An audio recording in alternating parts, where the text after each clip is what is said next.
Yum, yum, yum, yum, yum, yum, yum, yum. Welcoming you back for another yummy update, friends. The biggest news of all that's happened today is Major Loser Powell has come out and said that stock market's pretty much too high, which is quite shocking for everyone out here. Equity prices are fairly highly valued. So you got to remember, like for a man, some say he's a little bitch, he's a major loser. But for someone to come out where every word is scrutinized, for them to even utter the words, yeah, highly valued, it's big, right? But as you've seen, hopefully in Juicy News, history is actually rhyming, right? Major Loser Powell shocked markets by saying stocks are highly valued. But did you know this happened in history before, during the 1990s tech bubble run? Alan Greenspan in 1996 said stocks had too much irrational exuberance, which also made the people panic short term. And then the stock market peaked about 2 years later. All right, so he said it in December 1996, and about 2 years later, he had the peak. So once again, Major Loser Powell is a definitive major loser, confirmed. There's nothing to worry about yet. Why? Because I just don't think we have euphoria anywhere near, friends. Stock markets, friends, I know it's a big, big, big beast, dude. We don't just top out because one guy says it's over. If it was that easy, trust me, you could make a lot of money. It ain't that easy, okay? It's crazy to see how markets rhyme over time, isn't it? So I just want to show you as well. This is the Google prompt I just showed you to summarize it. Yeah, this is pretty much where he did it. He said it right here, and everyone thought it was way too high because the stock market, friends, it had been running up since 1989. It had been about 7 years by that point. It was already a very long bull market, and then it kept going and going and going. Pop all the way up here. This was the top. All the way. This is a tech bubble burst. It's quite insane just to see how much it went through. I can actually show you more of the comments out here. This is it. This is it. Greenspan talks, the market listens. Very interesting. It was after that moment as well, the US Fed, they kind of said, you know what, we're just not going to make any comments on the stock market anymore because they got pretty much embarrassed when it comes to that. And they're like, you know, those bubbles and those panics, but, you know, it is what it is. Kind of funny just to see, friends. We're all trying. Look at this guy, Mr. Camel. He gets liquidated. He put all these trades on with 10x leverage.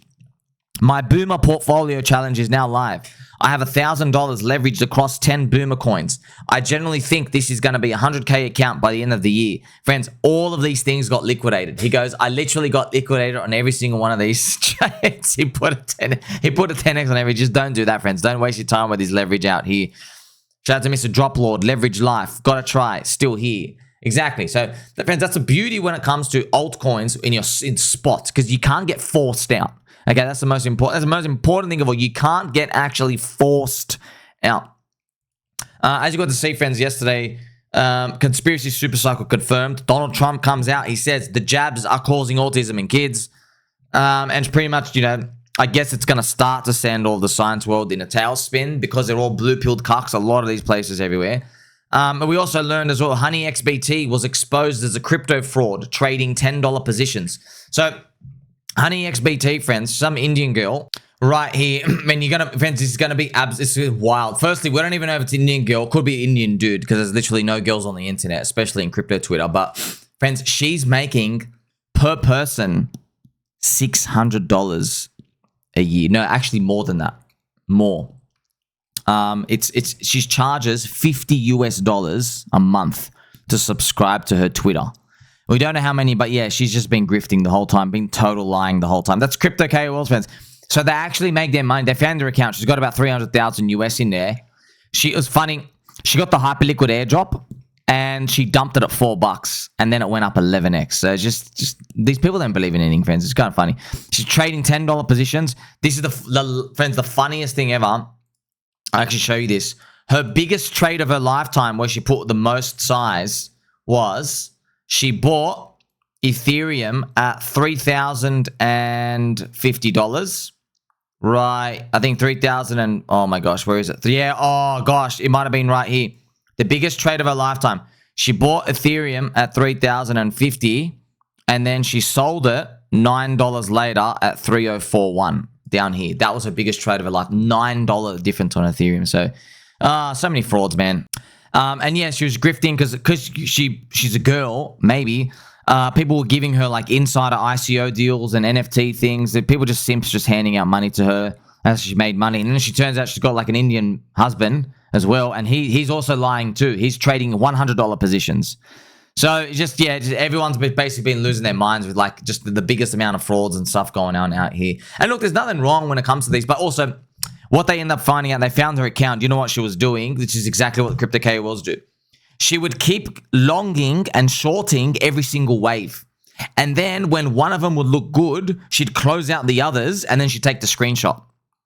So she'd go up to the top and then maybe the market would go up and she'd get short. And then if it kept going up, she'd get out and then she'd put on another short. And then it would go up again, she'd get out, she'd put on another short. In like one trade, they found she tried to get short like 7 times. On the 7th time, finally the market came down, then she screenshotted it. She goes, oh, I'm short from up here. Just to like show people, oh, like this person's got cred. So, oh man, that's what they do. That's what they do. So, HoneyXBT exposes a crypto fraud trading $10 positions and LARPing for her simps. Cash Patel was also exposed as a compromised agent. So who's next? Because Cash Patel claims no credible information that Epstein trafficked minors to others. Obviously, we all know it's all baloney, friends. They are trying to make so many lies out there. My friend Playboy Penguin, did you even listen to that testimony? The headline is totally misleading. He stated this, and along with the fact that information and previous administration came up with, and that went on tear for Adam Schiff on his involvement in the lies. Release the Epstein files. Yeah? If what you're saying, release them. Release them. Release them. Let us decide if he was doing something or not. Oh, you won't. Why? Because we know. Because there's probably like 30,000 Israeli Mossad and Coconut Intelligence Agency agents who are actually operating the ring in the first place. Also, some big news, friends. You're probably going to watch this. Tucker Carlson did not end his own life. And he did not end it. Okay, just remember this, friends. So Tucker Carlson, man, I just saw this. I was like, dude, are you really, really, really sure you're going to... Whoa. Tucker Carlson has now started releasing documentary videos. It's called the 9/11 Files. The Coconut Intelligence Agency's secret mission gone wrong. False flag. So, let me summarize it for you. The Twin Towers was an inside job. That's the whole documentary, okay? We already know that. We already know that. They're going to cover the dancing Israelis.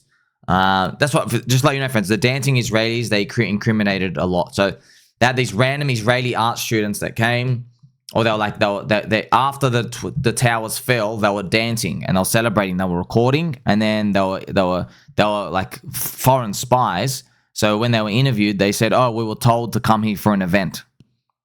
Do you understand? Do you understand? Friends, what would you do? Let me just ask you, America. Let me ask American citizens. What would you do if?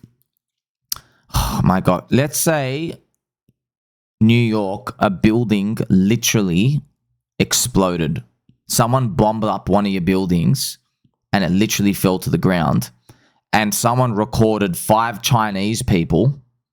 Right? Let's say Matt and 4 of his friends were dancing as such a horrific act. And then you brought them in to get interrogated by the Coconut Intelligence Agency. And then one of Matt's friends, one of the Chinese kids, imagine the Chinese kid said, "Oh, we were told to come here and film in this area and right behind the building collapse for this event."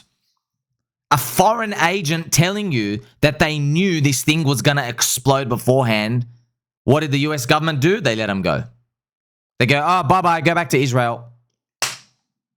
And look, friends, we're blue-pilled cucks. We're done with you. You're down 0 for 11. I mean, I never thought the government would actually come out and say the jabs are giving you autism. I did not actually think that. They just did. It must be really damning evidence, man. Tucker Carlson now streaming 9/11 Files, where they pretty much confirmed the 2011 Jenga Tower attacks was an inside government job. And yes, all the links go back to the ice cream cabal, the dancing ice creamers. Now, this is all common knowledge. Tucker Carlson has influences over 10 million people, so this is an extremely dangerous and high alert action of defiance. It must be real bad, man. We got Tucker Carlson speaking to 10 million people. You know what I mean? It must be really bad in terms of how obvious it is. Also, friends, like just the amount, friends. I made a video on this. One of the Coconut Intelligence Agency guys, he left. He became head of, he started up a hedge fund, a brokerage fund. He put on a short 2 weeks before the Jenga towers fell. He shorted the airlines, and his fund made like $3.5 million or something, which doesn't seem like much today, but 25 years ago, that's like making $15 million for yourself off a short. One thing that was caught. And he worked for the Coconut Intelligence Agency. That's how bad it was, how much insider information there was back then. He knew, too. And what happened? Oh, nothing. Total random. Remember, friends, trading is player versus player. This is Bold Leonidas. I just bought some PumpFun token. Sorry, Elon. Sorry, everyone. And then Camel. I opened an extremely aggressive short on PumpFun. This will be the best trade that I've ever made. Bookmark this. This is kind of funny just to see it out here. What we actually do, friends, just kind of check it out as well. Thank you to Mr. Shim Shoney showing me some anti-round earth video. I actually watched it out here because before I even just show you the PumpFun, friends. Actually, yeah, just quickly. Anti-round earth. I can't say the FLAT. I can't actually say that because it is the most heavily scrutinized and it is the most filtered conspiracy that for some reason YouTube hates. I don't know why. It's just laughable to me. You know what I mean? I want to ask, how do you explain like Justin Sun going out there and checking out that the earth, it is what it is? Is there an explanation for it? I don't know. I'm curious, but I want to watch them. I want to know why. It's the flat Earth cult, man. I accidentally said it. You know what I mean? So I didn't say it. I was just, it was anti-round. This is PumpFun's token. Just to show you, friends, PumpFun blew $100 million to buy back their token, and it's already retraced 40%. So buybacks, you think they work the way they do, but they don't. You're actually giving money into just people who want to leave. That's why with a buyback, you have to do it slowly, and you have to do it when prices are very, very, very cheap, so you get as much supply as you can get. I've also got a big soy alert, friends. So Soy Alert from Ansem, he made this long thesis saying, crypto will be the most transformative technology of this decade, more so than AI. He makes this long essay showing buyback, hyperliquid, net income, all these other nerd words. And he goes, I'm going to long all these tokens, hype, soy, ENA, PumpFun. 3 weeks later, he dumps all his hyperliquid tokens. So Ansem made a massive crypto thesis regarding hyperliquid, AI, and other buzzwords. Just 3 weeks later, he dumps all his hype tokens. It seems like most people just don't believe in anything. So, surprise, surprise, him and Arthur Hayes doing it. Very, very, very scummy. This is, by the way, Ansem, friends. He's short Ethereum. He's covering at like 3,300 to around 2,300, around there, all the way down here. This is awesome. Chud Jack put this picture. This is Vitalik's giant dong, which is beautiful, and obviously knocking him out. So it's really, really, really cool to see how it plays out. I'm still long. I don't think Major Loser Power is going to cause a top on the whole cycle itself. But let me know what you think about that. Also, friendly reminder, friends, remember we have the debit cards from World Liberty Finance. So hopefully a PDI card comes too. I'll have this video out here. Thank you to the person who made this. Such a great video. It looks so cool if we ever to get a card out here for Pulse Chain. And we have been hearing rumors there's going to be a card that supports PDI. We've been hearing rumors from the whispers from the accounts out there on Twitter that someone's actually working on it. So right now what you would have to do is, let's say PDI was $1, praying one day. You just swap that into USDC and send that to Coinbase, your Coinbase connection of your wallet, and then you spend it from there. But if there's one that directly has the US PDI, that would be great. That means you can spend money and live without using the TradFi banking system, which has blacklist functions and evil governments infringing on your private rights. Here we have Shadow Move. Aligned incentives for the win. After the Trumps leave the seat of power, they better be uncensored and permissionless. Makes more sense. Yes, well done, sir. So there you go. Another hint out here, friends, letting us know. So, Trumps won't be in power forever. The pendulum's going to swing again. Palantir's going to come out and they're going to try and infringe on more human rights. So we have to build for a better future. That's why we're in crypto. Like and subscribe, belly button and all. Catch you in the next one.